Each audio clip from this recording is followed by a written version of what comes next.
Let's go. Okay, great. Yeah, today is the 14th of June, 2023. We have one item on the agenda,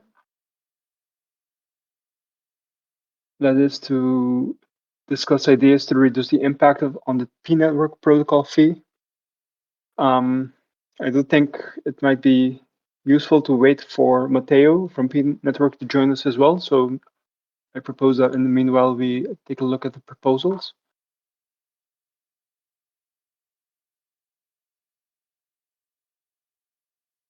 And the DAO. And we currently have one active proposal.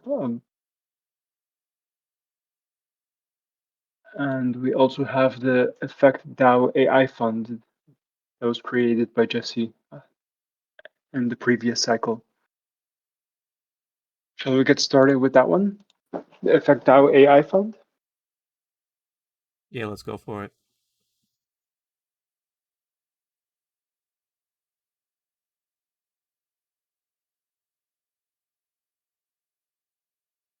So this proposal will establish a fund with a goal to incentivize the creation of AI datasets on Effect Network. It passed unanimously.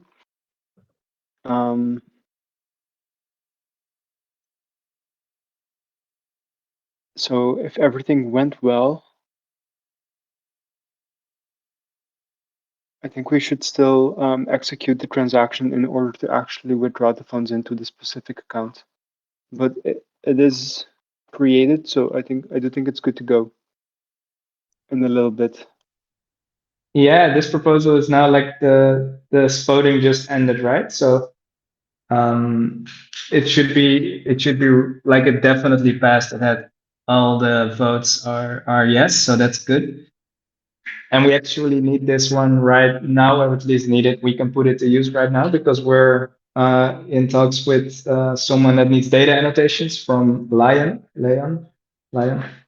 and I'm still checking to exactly see the scope and how much EFX it would be. But I think our intention is to our intention with this fund is to at least get those annotations started and help the funding of those annotations so we can put it to use.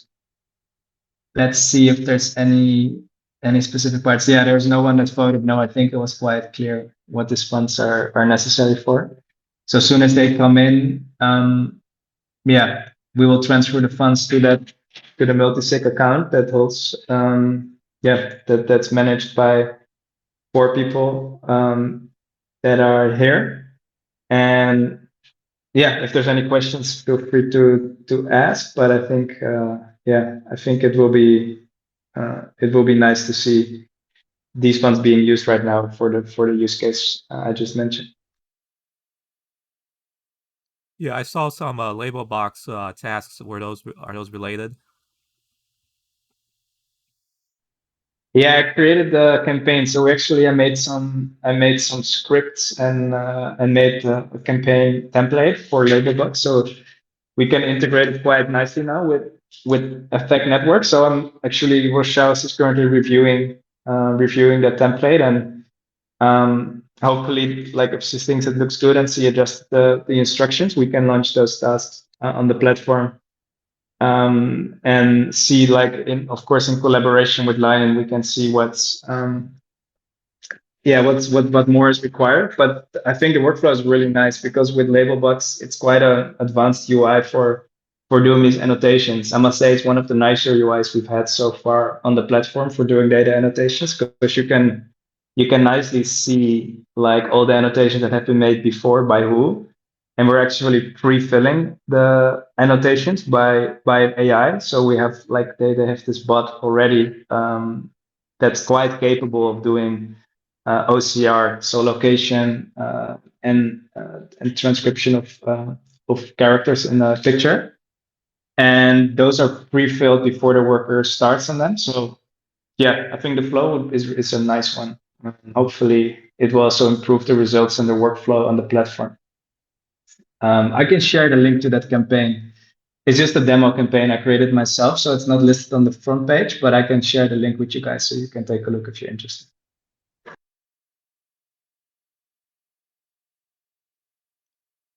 Yeah, go for it. And I guess in the conversation, you also like had questions about a validation. What would you think would be a good idea for that? You mean the Chris from LAION? He had some questions, right, on validation of results. Yeah.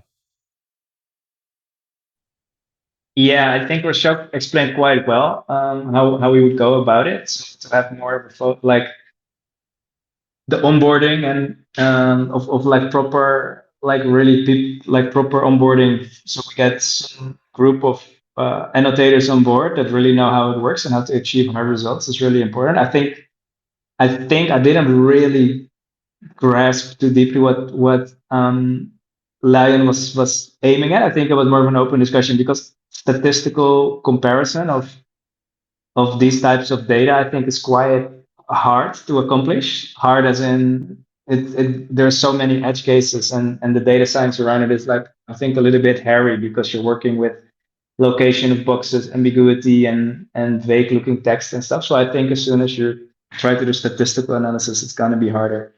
So for now, our approach is basically to make sure we have a rock solid group of people that know how to do this task properly, that we can trust, and that will basically be the ground truth.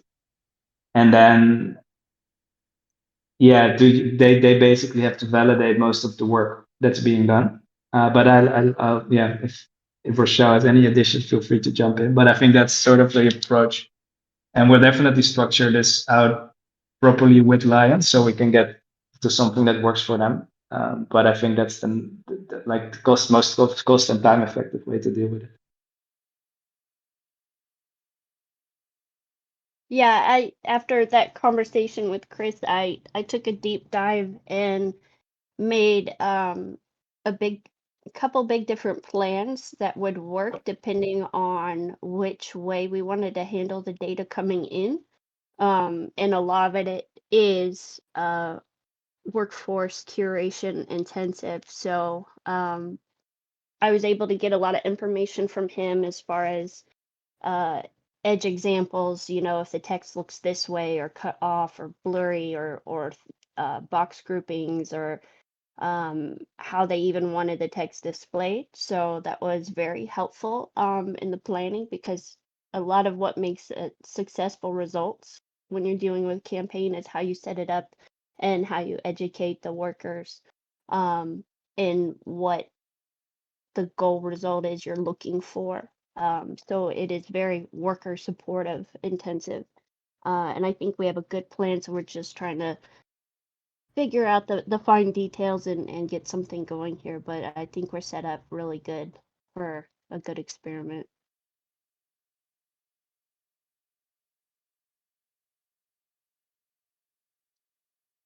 Okay, sounds good. I'm glad there's progress on that.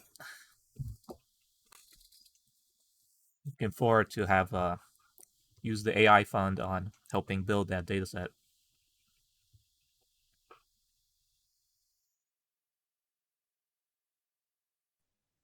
Yeah, me too. I'm hoping it's like the technical things are now set up, so there's a little bit of polish to do and some discussions to be had. But if they're happy with what comes out of it, I'm pretty sure we can do that entire data set that they're working on, and that would give a nice influx of tasks and workers to be active. So I'm also looking forward to it.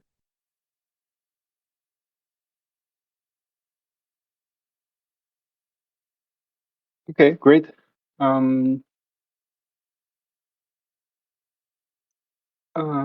Matteo. Thanks for dropping by. We'll be discussing one more proposal, and then we'll continue on to the agenda item about discussing brainstorming ideas for the pNetwork fee that was introduced. So the next proposal was the BSC transaction fee adjustment. And this was for the relayer. We keep bumping into the issue of having the relayer needing to be topped up. And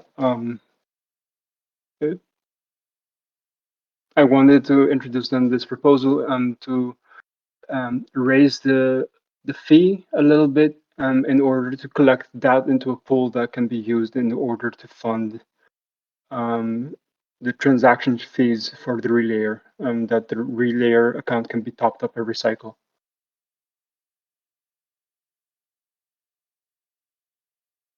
Because every once in a while, this is a bottleneck, and it does seem like the kind of thing that should be sponsored by the DAO, and that it can a small percentage of the fee necessary in order to cover these funds would then come from the tasks themselves, and with the hope that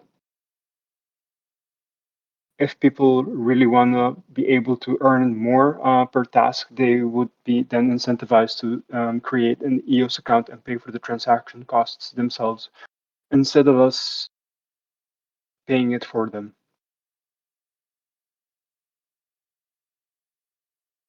Yeah, I support the idea.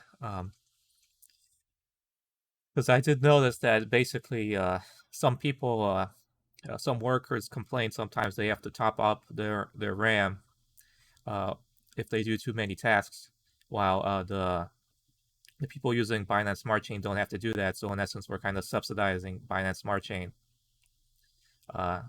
when we pay for the real layer cost. So yeah, increasing the fee so it encourages them to move over to EOS, I think is a good idea.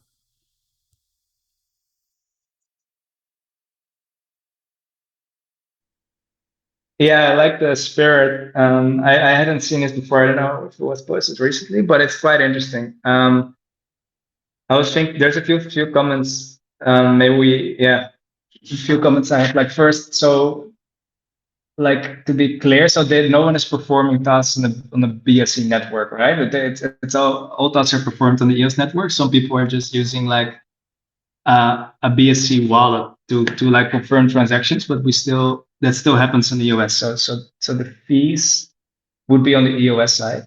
I think that's also what the proposal means, but it's just phrased the wrong way in the beginning.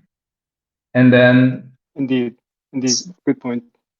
Then so this proposal kind of assumes that we will have a DAO enabled relayer, I think, because the current relayer is maintained basically by the team and funded by the team as well, which is fine. I think it works well enough, but I don't know if there's an undercapacity of relaying power right now. I think it's more just like an infrastructure problem where the maintenance dealing with spikes in the EOS network. Sometimes like the resource allocations can shift a little bit, but also just maintaining we rely heavily on the auto power pool from EOS Power, which is an amazing tool and we're happy to use it. But there's like the infrastructure layer. So there's this tool watching our accounts. There is shifts in EOS, how much bandwidth you can get from the like basically the power up that you receive. So there is like this fine line, and then that infrastructure is sometimes fails, and there is that we sometimes run out of the funds because we fund that pool, the power up pool with a certain amount of EFX with EOS, sorry. So then if that runs out, then just it stops, right? But I think all with all this is just a kind of a fragile system because it's easy for a component to fail, in which case people cannot do transactions or work, or you get this warning from the relayer being low.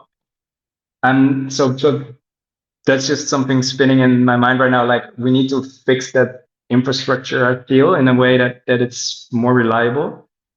I think this proposal sort of assumes we're going to like sort of is also intending to have the DAO host another relayer. So we would have two relayer options, which I think is a good thing as well. But do you think that's what you meant as well, David, that the DAO should host its own relayer? Not necessarily. Like what I had in mind was more that funds would be collected, and then the 5% extra from the funds would then be swapped over, and then those funds would be then sent to the Relayer EOS account to the Power Up tool, so that the Power Up tool is always topped up and is able to continue providing the Power Up for that specific account. But I do like the idea of having the DAO also being in control of a relayer. But what would be a cool idea is to have, because we can make power pools, and power pools are, I think, semi-decentralized. That and a power pool is always completely registered on chain on EOS. So if you look on the EOS Power Up and you create like a pool, you will see that even the accounts you're watching and that you want to replenish, they're actually registered on chain. So it would definitely be possible to have the DAO create and maintain a power pool that sort of we endorse. So it means that we could use ATPs to configure that pool. We could add accounts to be watched and change the bandwidth per account. So we could, for example, add the base relayer as an account and make sort of an extra certainty that it gets powered up properly. I think that would definitely be nice to do, which is maybe what this proposal sort of aims at. And then we could indeed increase in fees. We could do that, or we could simply use like I'm just starting debate here because I think increasing fees would be nice, is a possible solution, but we could also use fees that are currently just coming into the DAO to finance the power pool, the DAO power pool. With there's a caveat that we have to swap EFX to EOS to make it work. Indeed. Yeah, so that would be one of the downsides for doing it this way. But hopefully it would also automate it enough, and the swapping is also insignificant amount that it won't actually create a lot of down pressure. Yeah, I support a fee just on the principle that I think because EOS is kind of the base chain and it's the least complex to deal with EOS, the fee should be lower. And then if you want to use any chain that requires a relayer, there should be fees involved that incorporate the cost of maintaining a relayer.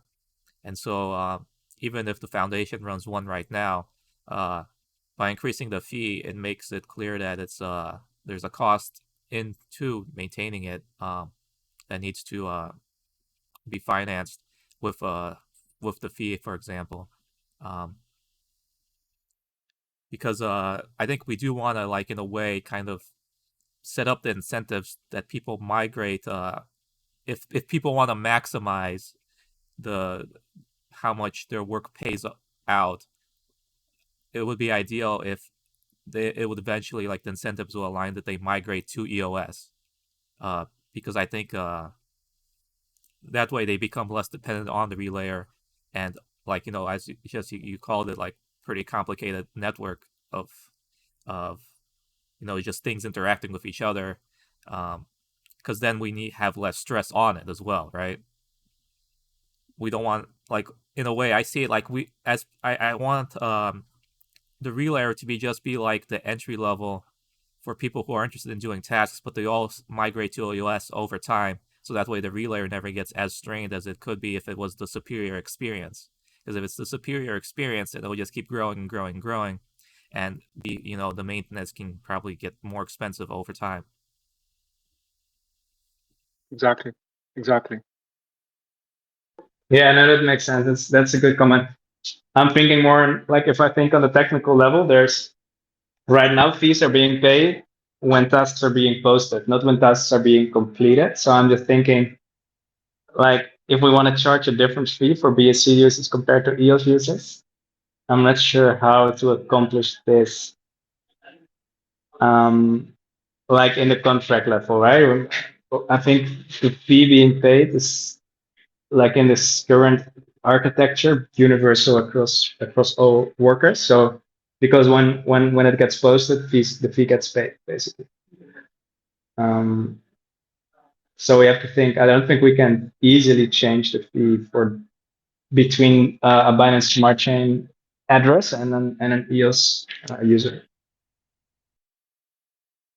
But I'll give it some thought. I think it's a good idea. I think that's what DJ was talking about, and I think it makes a lot of sense if we would charge more. Like if the BSC user would be charged a bit more because they have the convenience of not needing to worry about resources, and also we're subsidizing them, so it makes sense if they would pay a bit more. I'm not sure if that's in the proposal, but I think that would be really nice. Yeah, indeed. This might need some editing in order to make it a bit more clear what the intention is of this proposal and how we would implement it. Yeah, we may want to, because I think, as Jesse stated, the 10% fee applies to when you create a task as a requester. So, and the requester cannot control who completes the tasks. So, yeah, Good point. Raising it 10 to 15% doesn't make sense in this context. Basically, it seems like we need a chain, like a fee we can charge based on the completion of a task, and or something like kind of like something equivalent to that. And from what I understand, you need to figure if that is possible first, right? Yeah, I think it is. That's maybe I can weigh in a little bit on the technical implementation, but if I think we could add it like at the moment of payout. Like if a worker does a payout, that's basically when the funds go out of escrow, and I think it means we add another fee, right? It's like the payout fee, but it's like that's not so hard to add in there. Actually, we used to have fees being paid on payout, and we swapped it to fees being paid on task creation because it made more sense from like a user perspective. But we can having an extra fee for BSC on payout is I think a nice addition. Like I think that would fit nicely. So it might be doable if we give it a little bit of thought, then we can probably work it out. Yeah, that sounds good. And then as long as we make sure to like make it clear to the workers that the fee is for, using the MetaMask basically. Yeah. I think potentially we can add it to the SDK as well. And so when people are using the foundation's products, then this fee will be applied. But if they're using their own tools, they could potentially mitigate this fee. But indeed, we should talk about the implementation and where we should put it.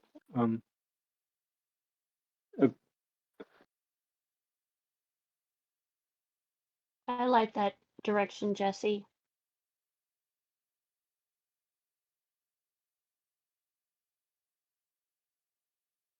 I'll quickly write this out, and we can start talking about the next agenda item, or the first agenda item that about ideas to reduce the impact on the pNetwork protocol fee. I'll quickly introduce the subject for the ones that aren't completely aware yet. So the pNetwork recently introduced a new fee mechanism in order to collect fees for swapping in between chains. We've been using pNetwork already for, I think, a year now, almost 2 years, for swapping EFX from Binance to EOS and vice versa. It used to be 0.25% per swap, but recently a DAO proposal passed with the pNetwork Foundation to make the fees higher. So for smaller transactions, they've introduced a $10 worth of EFX limit, and in order to make their own nodes more sustainable financially. And one idea that was introduced was to either eliminate the bridging, or just for smaller fees, especially on the force front end. We'll keep the we'll keep using pNetwork as it is for bridging larger funds, especially when it comes to the farm, where I think a lot of people are using it at the moment. Or we can potentially aggregate EFX for users, and the DAO will pay then the bridging costs for the user each cycle. So in that way, we'll only pay the $10 minimum or whatever it might be each cycle for the users in order to keep it cheap for the users. With the caveat, of course, that they'll only be able to retrieve their funds 2 weeks in. So let me make a question though. So from what I understand, the fee impacts when, for example, a worker has a $100 worth of tax, and if they wanted to withdraw it to their Binance Smart Chain wallet, that would hit them with the $10 fee, right? Yes. And then how does it impact requesters? Because I know you still have to like transfer EFX from Binance Smart Chain to the I forgot what it's called, but like you transfer it to EOS, right? Yes. To top off like your virtual wallet.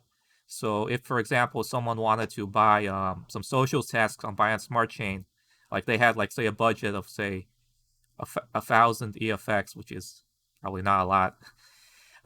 Most of it would be in the fee because they would have to transfer it to the virtual wallet, right? Yes.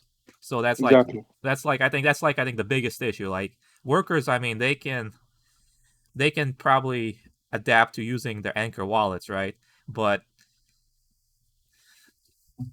for we don't want to scare away requesters, right? Because anyone who wants to just experiment a little bit and not like have like a giant set of tasks, they're gonna have to deal with this fee because they have to transfer to the virtual wallet, which is on EOS side. Yes, exactly. So yeah, that's a good point as well about depositing from BSC and how that would be much more difficult. Up until now, I've only been thinking about how this would impact the workers, and I haven't really thought about how this would impact the requesters and how easy it would be for them to add batches to the platform. Hi guys, I'm Matteo from pNetwork. For this problem, I think what the idea that I proposed a few days ago, the FAC team could be a solution. I propose that the FAC DAO could subsidize the fee each time. In this case, not the workers, but in this case the work provider needs to launch the task from BSC to EOS, and the DAO, the FAC DAO, would cover these protocol fees for them. I assume that there are not many transactions every day, so I think that the cost it's just covered with the EFX of the treasury of the DAO, basically. I don't know if this is feasible, but maybe this works better from this side compared to the worker side, as we discussed last time. I didn't know about this other approach. I do think that would work well for the worker side, but for the requester side, I do feel like we want to be more accommodating to them. Yeah, but the requester can. I don't know exactly how it works, but I suppose that the requester can publish his request basically, and provide the money on a virtual wallet, right? Is that it? Or it's too simple? More complicated than that.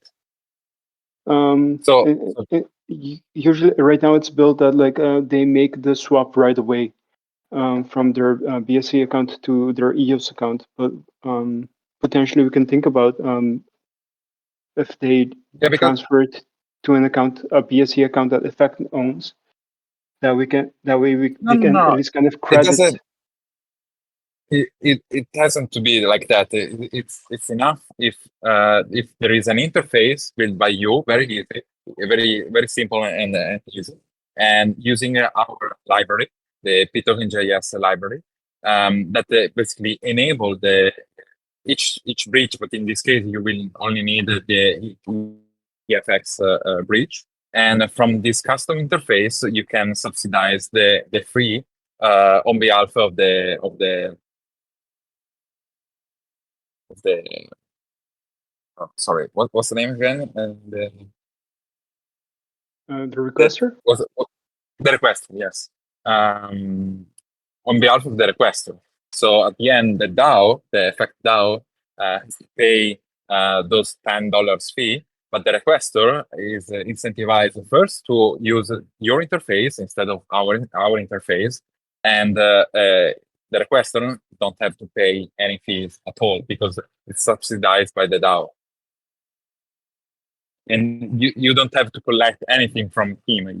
He's still able to do the deposit by himself. But on your front end there is this specific proxy that basically subsidizes the fee on his behalf. Yeah. I'm thinking a little bit. Yeah, I don't know if that necessarily can be the way, because if there's a spike in activity, we're kind of on the hook for a bunch of fees. I mean, $10 is a lot. If it even like 100 people, that's $1,000. And the DAO isn't like we're pretty small. I don't think we could really afford a big paying for fees, subsidizing like that. I think for now, it's just trying to maximize fee avoidance is the best thing we can do. Yeah. Yeah, I agree. So, Matteo, thanks for coming by. It's yeah, good to have you here. And your proposed solution, I think it makes a bit more sense when we look at the requester side, because workers, I think, would tend to have smaller, like they would swap smaller amounts. These would be a little bit bigger amounts, but still, as DJ said, I think when it's a $10 fee, and if we would have we would have to still have a pretty high minimum for requesters to post tasks, because they would need to have at least, like, if they do 1,000 tasks of $1 and it would be 1,000 swaps, it would be $10,000 that would have to be covered in a spike of activity, which would be a bit much in that case. And then it could be more and more, right? So I think, yeah, we would have to think. It's not a use case that's happening often, but it is kind of it is exactly how we want to use the bridge. Basically, we want to be able to have people buy the effects on Binance Smart Chain and then use it to post tasks quickly. And even with quite high amounts, like the $10 fee would just be, yeah, it's just, I think, too much to cover it in that way. So one other solution I was thinking about was basically to either pool the transactions or just to sort of provide liquidity on both sides in more of a centralized way, but to facilitate small swaps, where basically if people would transfer a small amount to our wallet on Binance Smart Chain, then plus a little fee, then we would sort of transfer that to them on EOS. Because yeah, we would transfer to them on EOS because like then there would be very little fee involved on the blockchain level. It would just mean we would have to write some software that monitors it both ways for small transactions. And once every few weeks or months, we would have to rebalance the tokens among the two wallets, basically, with using the pTokens bridge. But I think that might be a solution that would work more scalable for small amounts. Yeah, I think that's ultimately what they wanted, because from the DAO proposal, it seems like basically the computation cost of dealing with very small transactions isn't really worth the gain. And so what you're going to do is basically create the bridge for the small transactions, right, Jesse? Yeah, exactly. We could make like a bridge. It could either be like an atomic swap based bridge or in a decentralized way, but I think that would be just a bit too much effort in the beginning. But we could easily make our own bridge that basically monitors the things. But we It's a still would very much use not the P decentralized. token. And P tokens would be used for basically if we provide liquidity on both sides. So we have a Binance Smart Chain wallet with where people deposit Binance Smart Chain EFX. And then we have an EOS wallet where we basically transfer that EFX to on the EOS side to wherever it needs to go. And you would trust the entity that does that, right? The entity that controls the bridge has access to both the wallets. But you would need to have enough EFX, basically EOS. At some point, the EOS EFX will be gone, and the Binance Smart Chain EFX wallet will be very full. And at that moment, we would do like a bridge transaction using P tokens for a large amount. Yeah. And then this can repeat forever. And I guess we can charge, if we can charge like a slightly higher fee, because from what I understand, it's still like 0.25%, right? 0.25% with $10 minimum. Is that the case? It's $10 up until the breaking point, which can differ between pegging in to EOS or pegging out of EOS, which is then $4,000 or $10,000 respectively. Yes, correct. Basically, it's a minimum fee. So if the amount is lower than the break even, basically, then there is this transaction. Otherwise, it's the percentage take it's the percentage as always. Then we'll put this other secondary bridge, we can set it so it's like 2% or something. So that way, the more EFX you want to transfer, the more you're incentivized to just use the regular P tokens bridge. And so that way, but if you have low amounts, it's more beneficial to use the small like the low amount bridge. And that way we won't have to deal with, like, if it's a low amount, we don't have to constantly, deal with balancing it, right? But we still provide the service so the small token holders don't get hit with a big fee. Like 2% isn't that much. If you're getting paid $100 in EFX, it's better to pay a 2% fee, $2, than the $10.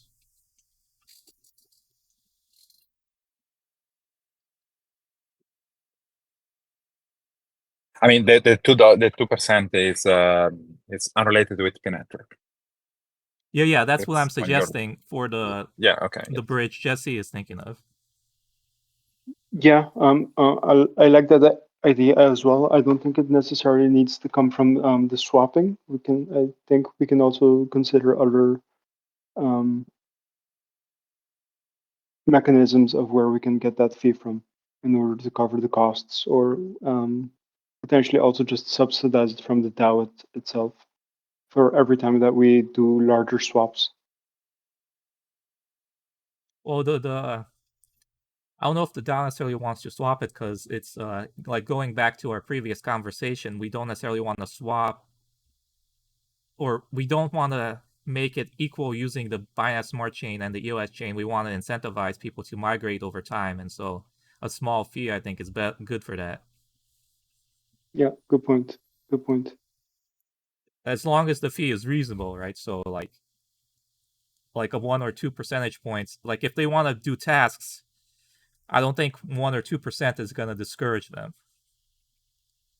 Or rather, if they want to like request like some likes on their Twitter tweets or get some labeling done, I don't think 1 or 2% on top of the 10% we already have is going to be too much of a hassle. Agreed. And they can always, like, if they are super interested, they can always just set things up on EOS side. Yeah, exactly. And this way, I think in the end, the goal is for small swaps, which is basically what we're looking for on our product. We're looking for small swaps, either for workers to go to Binance Smart Chain, which is maybe less important, but like DJ said, actually for requesters to go to EOS to post tasks, it's quite important. We want to support that, we have to offer some sort of solution where we facilitate the bridging, and then we would still use pNetwork as the underlying bridge, but we would have to sort of pull these swaps to a point where it's close to the break-even point. So we would, for example, if the break-even point is, I think, $20,000 or $10,000 a swap, we would want to do pools of swaps that are close to that amount every once in a while, instead of, and then we can facilitate in a sort of managed way that people can do smaller swaps of like $10, $20, $50, and then the fee will be like to pay 2% fee even on $50. I think it's fine. People won't mind. But but the $10 just wouldn't fit in that scenario because of the small amount.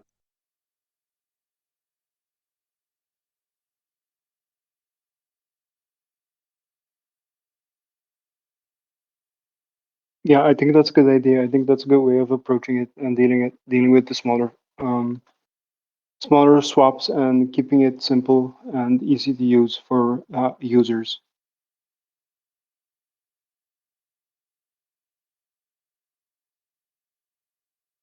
Do any of you think it'll affect how much people will swap as well going into the future with the farm? Is that going to be an issue?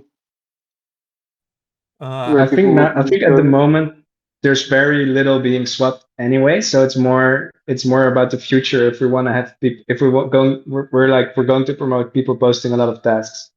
That's what we'll do on the short term, and that's the important thing. And people need to be able to conveniently come from Binance Smart Chain when posting tasks. That's sort of what we've been working towards. That will create an influx of tasks and stimulate the adoption, right? So we need to make sure it's possible. So I think that's more important. I don't think at the moment it will hurt anything on the short term too much, as there's only very few people swapping small amounts at the moment, I would say. Yeah. Okay. Yeah, the most of the swaps, I think, is just the arbitrage trading between the KuCoin USDT EFX pair and then the BNB EFX pair on PancakeSwap. So usually KuCoin goes in one direction, and then if you look at the chain data, the swappers are trying to equalize the prices everywhere. So I think that is the vast majority of action. And then of the actual uses of Effect Network, it's much minor, but we're having this discussion because we do want it to happen. We don't want anything to discourage it if it is to happen, right? And so we don't want any fee getting in the way of that.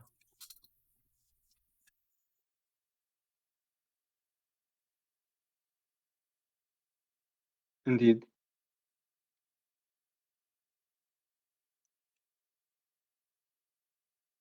What do you think, Matteo? Is it a recommended way from your perspective? Like, do you see other projects using something similar where they provide liquidity for bridging small transactions, or is this more of a unique case that we're dealing with when it comes to swapping, like, I don't know, micro swaps basically between using the P tokens bridge? Well, no, there are specifically just one other project that we discussed together, like how to reduce the impact of the protocol fee. They agree to basically condensate the like what you suggest, basically to condensate in less number of transactions with higher amount, and managed by the team, most of them, because in this way, I mean, the impact will be lower. So yeah, they are working right now on doing that. Basically, a liquidity pool managed by them, where they distribute for the small customers they have, and they provide this service basically, and they pay the fee by themselves for that. For their bigger customers, instead, they don't see any problem because usually they trade larger amounts, or it's just yeah, for profit, for the customer profit, so they don't care that much about it. So they found this solution basically, which is very similar to the one suggested. We suggested together. Yes. Okay, cool. But Yeah, makes sense. I mean, I remain at disposal to discuss further option, more ideas. From pNetwork side, we really want to help you guys in finding the best way to reduce the impact for your user, but still to use our the bridge. We are working well with you, and I think we will be able to find a trade-off between the sustainability of pNetwork nodes and like the sustainability of your business. I think there are ways to reduce the impact of this minimum fee. There are with subsidies from the DAOs, or with the liquidity pool that you aggregate FX token on Binance Smart Chain, and then you distribute them. I mean, there are several ways. We just need to find the best solution. What I want to stress out again is that it's very easy to integrate the bridge on your interface, and once you do so, you have a lot of flexibility on your side to change some dynamics. We can do it on our interface, but if you do so on yours, which is very simple, and we can help you to integrate that, you have much more flexibility. So that's why I was suggesting to integrate the EFX bridge on your interface. It's very simple, really, and then you have plenty of options.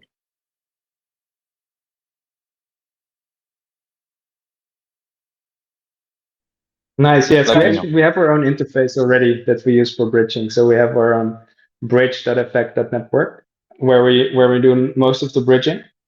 I'm not sure if we use like what the options are that we're using, but because you always pay the fee, right? So there's no option. But you mean there's options that we subsidize part of the fee from the network exactly. Subsidize for the user, right? Yes, correct.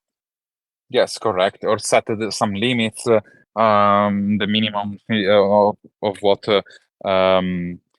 set some limits on the amount bridged, or putting I don't know, sort of integrated liquidity pool. I mean, there are a lot of options once you have that integration. But just one question: you already have integrated? Do you use the latest version of the tokens, or not? Yes, we do. So we're using the version 2 of the bridge, if I'm not mistaken. Yes, correct. Okay. Okay. Am I correct in thinking that there is a version 3 coming? Correct. There is a pNetwork V3 coming, but it will come by the end of the year, realistically. So that's still a long path from now. That the V3 is the new architecture of pNetwork, and it will be basically 100% decentralized. It will be very integrated with the pNetwork DAO. pNetwork DAO V2 that we recently released, and that has a specific and improved tokenomics for PNT. So yeah, there are a lot of it that is changing within pNetwork infrastructure, and the coming already in the past weeks, but also in the coming months. From the user side, pNetwork V3 will bring less compared to the migration from V1 to V2, but the main thing will be the decentralization aspect. It will be basically crucial and central in the new infrastructure. Okay, yeah, that's exciting. I'll keep an eye out for if anything does get deprecated, and we'll need to update something on our end. Sure. Yes. Now I need to leave. I don't know if you guys is finished or what, but I need to leave. Anyway, I don't know, David or Jesse, if you want to ask me anything, just use the usual Telegram group. I'll be happy to answer soon. Yeah, we'll do. Thank you very much, Matteo. Thank you for dropping by. Yeah, good to have you here, and we'll keep you in the loop on what we decide on and how we continue. Yes. But thanks for the support, and we'll definitely keep in touch and let you know.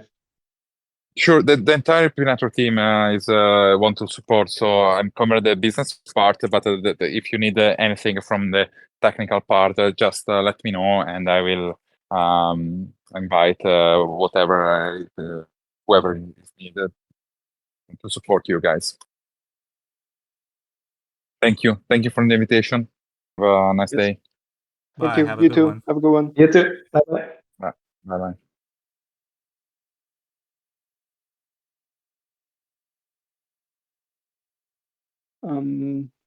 I wonder if someone ever did like atomic swaps between EOS and Ethereum, because that would be the nicest solution. Well, if you create that solution, you should ask for a grant from the EOS Foundation, because in the talks there's been complaints that they have so they're doing the swaps on the EOS EVM, right? But they don't do it for tokens. There's no tokens swap between EOS and EOS EVM, right? So like we can't send EFX to EOS EVM, for example. And so like, though it makes sense because there's pretty much very few projects on EOS these days. But yeah. Of course, I keep forgetting the EOS EVM is also there, so that's another EVM that would be really interesting to have. Yeah, I mean, if you're already making bridges now, you might as well make the Ethereum the EFX to EOS EVM bridge.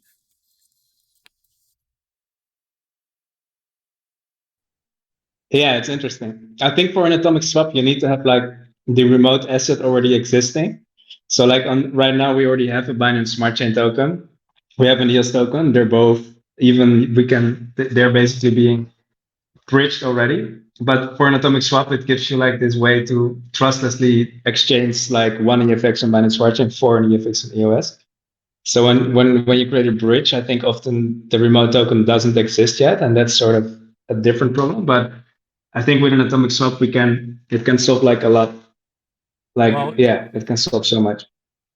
If you could like make that a grant for Pomelo, there's not that many grants actually right now for EOS EVM.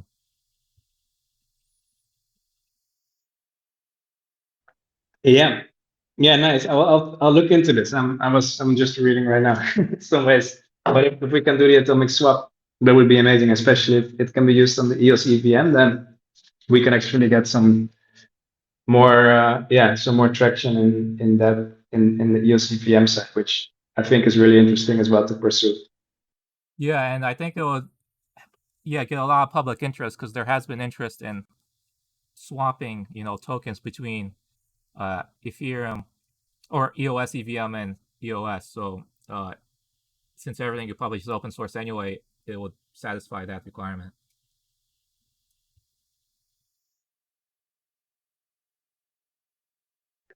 Yeah, I'm gonna look into this and see what we can do.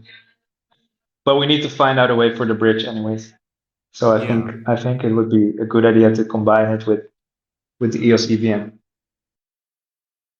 Yeah, unfortunately, it seems the foundation is more focused on GameFi, but I do think that if we try hard enough, we can get some support. I know you said Rochelle, you said that you submitted the information so they can do the article, the EOS site, the blog projects are like on EOS. Oh yes, it's been uploaded to them. We filled out the form. Yeah, because I definitely still see there is potential in collaboration there, at least, especially if we can get like the LAION, if we can deliver a great project, like something we could offer EOS is basically we're one of the few, like, as AI gets bigger, we'll be one of the blockchains that is helping with that trend, right? So we're helping the cause of AI research by developing open source stuff. So I think it's a good good thing to offer in the coming years. Yeah, indeed. I also noticed in the marketing material of different blockchains how each one is trying to position themselves for a specific use cases, such as you mentioned, GameFi. So, and I agree with you that this might be an interesting angle to use in order to show that EOS can be used for other things that are more interesting instead of only using them in games. Well, yeah, for me it was like it's perfect because you can be like first you work and then you play, right? Oh, yeah. You do your tasks and then you spend your EFX to play the games. Buy our skins. Yep. So like you can basically, like, the thing about work is it's like proof of work in the sense that like proof of work isn't that big anymore ever since Ethereum went off it, but basically you could take any GPU and do computations and then get rewarded for it. And so in that sense, you're just using your brain, right? That's the proof of work, your brain. And so I think work is a way to onboard people who just don't have as much funds to like deal with all the hassle. Like for example, in the US, like Coinbase got sued, like the regulatory environment, like, it's so annoying. But if you really want to get on blockchains, being able to convert your work and like cognitive effort into tokens, I think is a really big thing. So um that's my 2 cents. Yeah, absolutely. Yeah, just making it easier, right, for everybody to be able to um, make a living online. Oh, and speaking of Pomelo, like, just gonna pinch my grant for the NFT indexer. So this season, I made a demo and completed the Python scripts last season. So this season, I'm kind of hoping to get enough to spruce up the front end, have it like integrated where you can like click on it and buy it if you want it from the Atomic Hub store, and then also just find the collection specific to what you want. Maybe even see, look at the annotations for your NFT specifically. I know with the I think that's still in progress, right? The transaction to enable the profile NFT profiles for the DAO. Um, yeah, it's coming. I'm finishing it up today, so like it should be up tomorrow. Yeah, one thing I intend for the front end tool is you can, like, as default, it'll show like the collections that are accepted. So right away you'll be able to search all the accepted collections for specific characteristics you want. So you can like find the best DAO profile picture if you want. So I appreciate any donations and any support.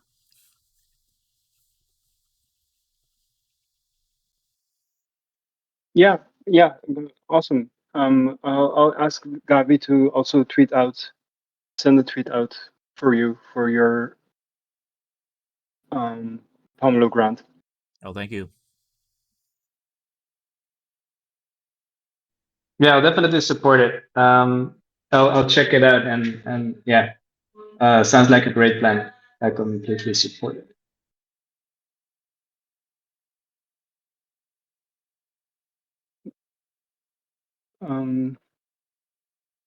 Hey, sorry, y'all, but like I do need to get going. But yeah, thanks for the call, and indeed, stay tuned for the profile picture selector. I'll give a shout out when we've pushed it. Sounds good. Well, thank you, All everybody. right, thanks, David. All right. Bye-bye. How does the Pomelo look like, DJ? Is it as big as last season, or you said there was less submissions so far? I think so. I mean, I don't know. Are you also short on time? I'd say the last season they had one consolidated fund, so they had basically like I forgot the exact, but let's say like $160,000 worth of EOS, and like everyone's sent to the same pool. And so this time they created like pools with specific goals. Like there's a GameFi pool which is like 65,000. There's EOS EVM pool, another 65,000. Then there's everything else, which is basically a miscellaneous category, 28,000.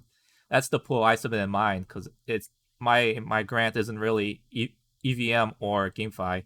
And then there's also a Telos because their goal also is with like the specific like goal-oriented pools is to have other like contributors create their own pools. So there's like many different pools. That's their goal. But from my personal opinion, because there's a less consolidated pool, I guess, or rather because of the focus on EOS EVM and GameFi, I think it kind of discourages people from other EOS projects. So I think there's kind of less participation, especially on those two pools, the EOS EVM and the GameFi pool. So I think if you set up like a grant for I mean, I can check right now. Let's see here.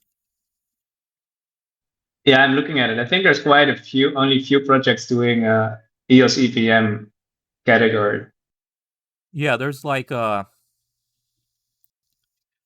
was like there's the Noah swap, which I know. There's the two there's one team called Hoken Tech, and they had a decentralized email and an NFT marketplace. Because originally I wanted to submit my NFT indexer, like I wanted to adapt it to EOS EVM, but there's no marketplace for NFTs, right? So I don't really have a good source of data, so I can't really realistically say I can do it. But yeah, like there's not that many projects submitted, and I think if you created basically a bridge for EOS tokens, and if you can make an atomic swap too, I mean, I think that could get a good contributions. I definitely would want to contribute to that. Yeah, interesting. I'm gonna take a look at it. It would be great if it can benefit the broader EOS community and be used for EOS EVM as well. So yeah, cool. Interesting to see the haptic categories. I think I start to understand now how it's set up.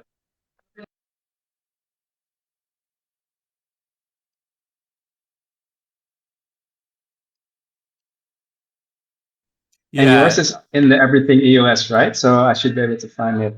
Yeah, I'll post a link after this call, but in the general chat, but yeah, like it should be in the everything. Yeah, if you can tell that if you go to everything EOS, there's a lot more submissions. So there's kind of like a lot of competition. So my goal is only like 500 to $1,000, hopefully. I don't think I can get much more, because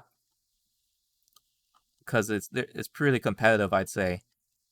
But the EOS EVM is not. So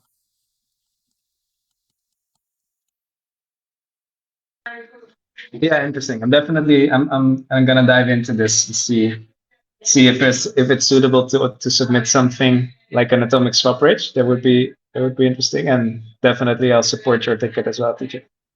great, thank you. That you made. Yeah, I think it's really cool what already came out of it. So keen to see the next updates.